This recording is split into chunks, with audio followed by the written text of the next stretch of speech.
ជំរាបសួរអ្នកនរគ្នាថ្ងៃនេះខ្ញុំណែនាំមុខម្ហូបមួយដែលមានឈ្មោះថាស្ងោរជក់សាច់គោគ្រឿងផ្សំគឺមានតែប៉ុណ្្នឹងទេគឺងាយស្រួលមែនតើអ្នកនរគ្នាជាដំបូងគឺយើងហាន់ស្ដើងសាច់គោយើងហ្នឹងយើងដាក់ចូលចានទៅបន្ទាប់មកគឺយើងចាប់ឲ្យគោឆ្មាមួយចំណិតហើយយើងដាក់ទឹកត្រីបន្តិចចាក់តិចទៅបន្ទាប់មកគឺយើងដាក់ជាមួយនឹងស្ករសបន្តិចបានហើយ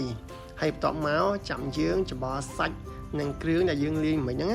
យើងដាក់ច្បល់គ្នាឲ្យសព្វអញ្ចឹងច្បល់ទៅច្បល់មកទៅ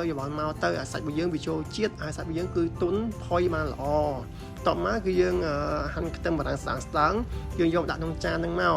ទៅពេលយើងដាក់ហើយគឺយើងសាច់គោយើងផ្សំគ្រឿងមិញហ្នឹងយើងយកមកដាក់ពីលើខ្ទឹមបារាំងហ្នឹងមកខ្ទឹមបារាំងអ្នកនរគ្នាចង់ដាក់ច្រើនដាក់តិចគឺតាមចិត្តអ្នកនរគ្នាទេ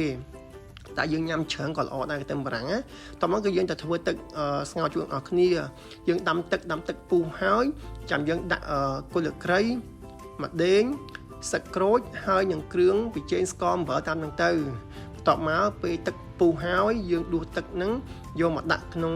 សាច់គោនិងខ្ទឹមបារាំងដែលយើងបានរៀបហើយមិញហ្នឹងណាយើងធ្វើអញ្ចឹងគឺធ្វើឲ្យសាច់របស់យើងគឺញ៉ាំទៅគឺផុយញ៉ាំទៅមានជាតិហើយញ៉ាំបានថ្មីអញ្ចឹងគឺថាមិនឆ្ងាញ់អ្នកនរគ្នាតោះមកគឺយើងដាក់ជី